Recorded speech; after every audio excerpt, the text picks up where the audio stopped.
Subaru WRX STI nih yang sedan. Mobilnya ini kiriman dari luar daerah nih ya. Nah ini mau dikerjain full. Hari ini kita lagi mau bikin exhaustnya ya. Jadi bagian depannya ini downpipe-nya udah diganti seperti merek HKS ya kayaknya ya. Nah di sini kita rubah yang tadinya pakai flank 2 bolt gitu, kita rubah ntar pakai V-bend semua sampai ke belakang. Di sininya nih ntar ketemu ke bagian Y-pipe-nya, kebetulan dia knalpot belakangnya udah pakai merek STI. Nah, jadi ini udah pakai merek STI, knalpotnya sih udah bagus, stainless steel. Sayang cuman ininya kecil banget ya, 2 in nih. Tapi nggak masalah. Hari ini kita lagi bikinin dulu exhaustnya.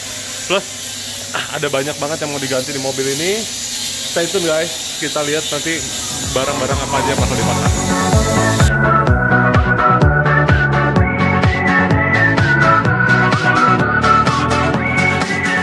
Depan gue sekarang nih ada radiator standarnya dari si Subaru WRX STI.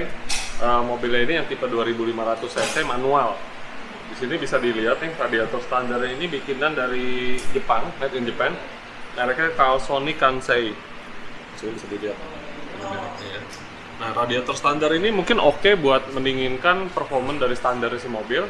Tapi ketika kita udah up tenaganya sekitar 20%-an begitu kurang lebih, di sini pasti bakal berkurang banget dia punya apa namanya efisiensinya, karena bisa dilihat di sini ya, core-nya ini tipis banget guys, ini, dan sininya nih bahannya plastik, jadi sini bar plate, sininya plastik.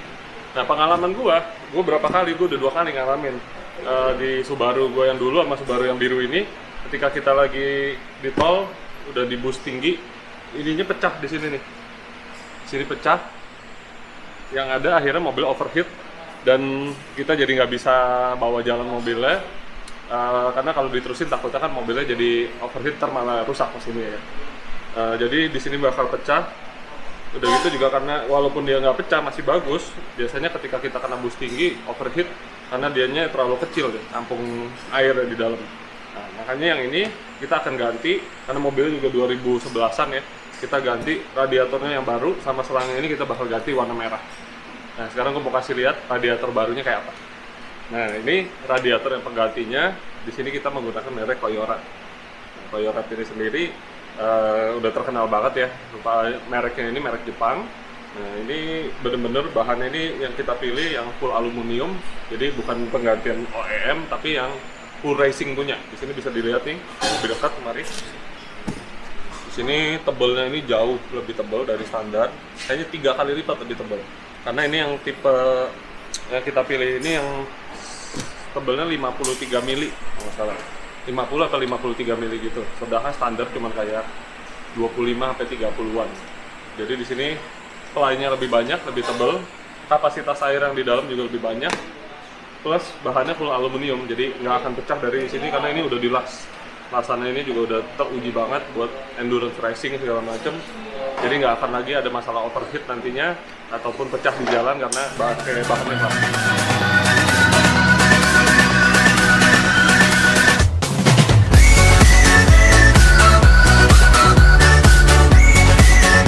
Nah di depan gue sekarang nih ada intercoolernya yang kita mau ganti nih guys. Jadi intercooler ini kita pakai Mishimoto. Bisa dilihat perbedaan dengan standar. Sekilas emang nggak beda banyak, tapi di sini core-nya dia nih jadi full aluminiumnya, plate-nya ini lebih banyak ya dibanding di sini ya. Lebih tebal, lebih berat, sehingga untuk distribute panasnya jadi lebih bagus juga. Nah ini full aluminium seperti biasa kita pakai racing punya nih. Ini dia masih pakai piping ini yang ori. Nah sekarang di depan gua nih ada 2 kotak fairing ya, ini buat mempercantik tampilan sekaligus membantu si radiator ini biar lebih efisien. Nah barangnya apa yuk kita lihat. Yang pertama, nah ini ada namanya radiator shroud, warnanya merah, di powder coating, wrinkle finish. Sini bisa dilihat nih. Jadi ini bakalan ada di sini nih. tujuannya apa? Bentar.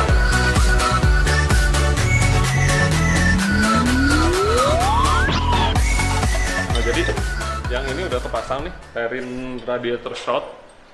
Tugasnya itu seperti ini, bro. Jadi biasa kan kalau nggak ada tutup ini, udara tuh dari depan langsung bubar kemana-mana. Nah, sedangkan dengan pasang ini, udara yang masuk ketahan, benar-benar diarahin langsung pakai ducting ini ke radiator. Jadi ngebantu radiator juga lebih efisien. Satu lagi, kita ada ganti ini juga nih. Ini kan pegangan asli, bahannya pelat begini nih, jelek. Nah, kita ganti yang pakai fairing punya juga dong, biar cakep. Jadi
nah guys, kita udah kelarin hari ini pemasangan full exhaust system nih. Jadi di mobil ini, di bawah sini kita udah ganti dengan header Tomei yang unequal, karena orang lebih pilih untuk suara rumble sama responnya lebih keluar. Jadi dia pakai merek Tomei yang unequal, pilihannya di situ, dan kita bungkus dengan DEI exhaust wrap yang titanium. Nah di sini, ini juga yang kemarin gue bilang nih, ada aksesoris yang lucu dan sekaligus ada fungsinya, yaitu tutupannya filter oli. Nah, filter olinya ini biasa kan dia di tengah-tengah header gini, jadi kena panas. Di sini jadi dengan Top Solution punya oil filter case, di sini bahannya sama nih, yang titanium lava rock gitu. Nah, jadi ini tinggal dicabut ketika ganti oli, filter oli baru ganti, pasang lagi di sini. Ini ada magnetnya. Ini guna banget buat ngurangin panas di jalur sini ya, di filter olinya, karena ini kan bakal nyambung juga ke mesin ini. Terus yang udah kita bikin juga ini di sini kayunya tadi dipakai downpipe-nya HKS, tapi ada catalytic converternya. Di situ kita udah buang kataliknya nih, langsung dipelongin. Kita bikin dengan pipa baru kita. Jadi yang kataliknya itu nggak dihancurin, tapi kita simpen nantinya. Terus di sini 3 inch ke belakang, dan dari tengah ke belakangnya situ kita bikin dengan kita punya exhaust custom. Nah, itu sampai ke belakang kita kasih resonator juga biar nggak terlalu berisik. Nah, di belakangnya itu dia pakai exhaust dari STI. Nah, yang karena exhaust STI ini sendiri udah bagus, jadi kita nggak ganti lagi dengan yang bikinan kita. Nah, di ruang mesin sendiri udah kepasang tadi radiator Toyota, fairing radiator shroud, terus Mishimoto hose yang red. Ini atas bawah diganti, yang aslinya warna hitam. Terus ininya dudukan radiatornya juga warnanya udah merah, fairing. Jadi kita mau bikin senada semua nih, warnanya sama kayak si ini. Bahkan sampai selang-selang sininya nih. Nah, ini kita pasang bus controller HKS biar ada multimap dia punya untuk bus ininya, bus pressure. Terus ini juga tetap radiatornya nih, gue udah ganti dengan yang Koyorat punya nih. Jadi ini yang high pressure. Nah, ini lebih pressure jadi lebih tinggi ya. Dan besok air radiator juga kita mau isi besok. Top mount intercooler kita pakai merek Mishimoto, jadi buat upgrade lebih gede dari standarnya. Sama kita akan pasangin di situ tuh yang pojok ada warna merah tuh, itu oil case tank. Di pojok sana nih.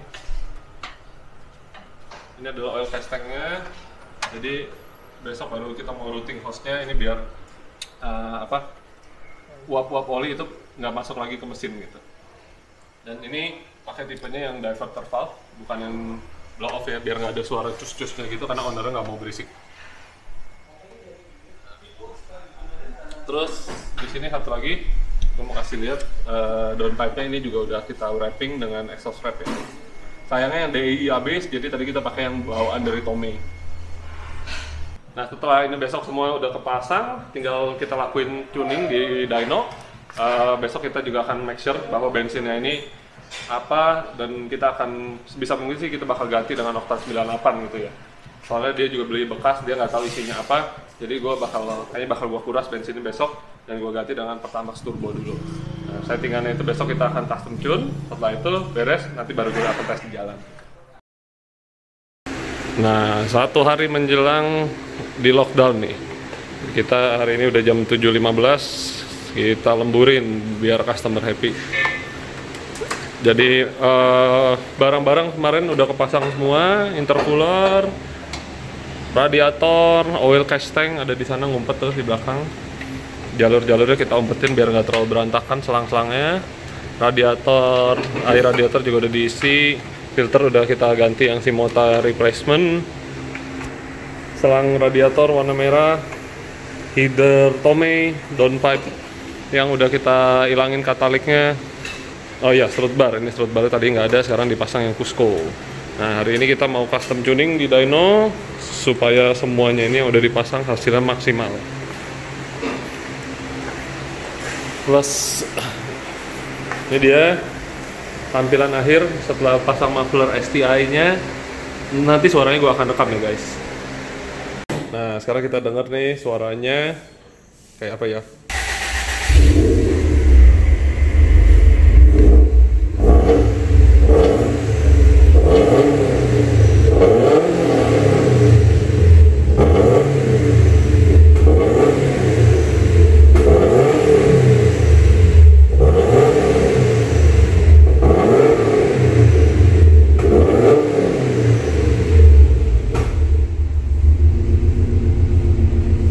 Mantap guys, begitu kurang lebih. Mufflernya ini sendiri emang suaranya nggak terlalu gila-gilaan, menggelegar, karena dia mufflernya ini masih pakai inletnya yang masih rada kecil ya. Ini STI ini, tapi tampilannya sih gue suka banget dan enak banget nih buat dipakai daily karena nggak ada bunyi dengung di cabin nih.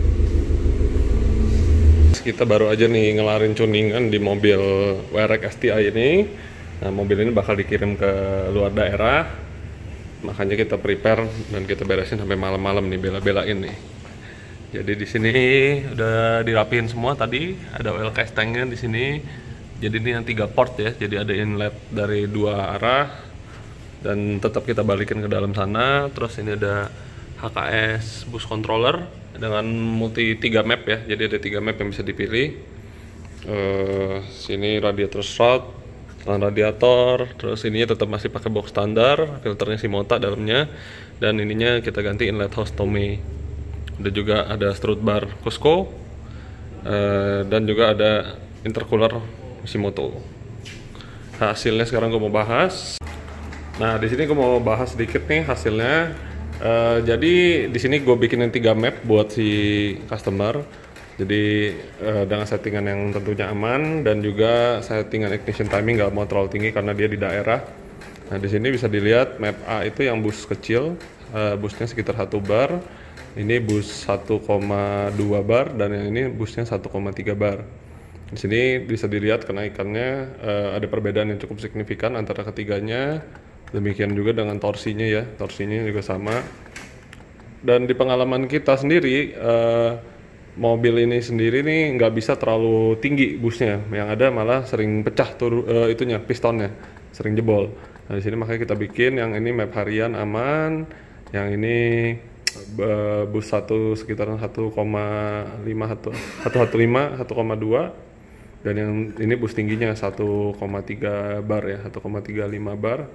Nah, ini jadi ketiganya ini bisa dipilih sendiri sama si customer, nyesuaiin sama kebutuhan dan juga track yang di sana. Terus untuk powernya sendiri, tadi gue lupa bahas powernya itu, torsinya ini sekarang mencapai 345 Nm on wheel. Itu yang di bus besarnya. Terus ini di sini bisa dilihat nih ada ketiganya, ada bedanya ya. Terus untuk power juga sama, di sini bisa dilihat powernya sendiri mencapai sampai 219,3 on wheel. Di sini settingannya ini sebenarnya masih bisa mungkin sekitar 10% lebih tinggi, tapi nanti kita takut karena kita nggak tahu daerahnya dia bensinnya bagus apa enggak, makanya kita kurangin banyak settingannya biar dia tetap aman nantinya pakainya gitu. Oke, sampai ketemu di video berikutnya. Jangan lupa untuk selalu follow kita di Instagram, YouTube, like dan share ke teman-teman kalian, dan jangan lupa juga untuk nyalain notification biar kalau ada kita video baru bisa langsung nongol juga di handphone kalian. Oke guys, see you in the next video. Bye.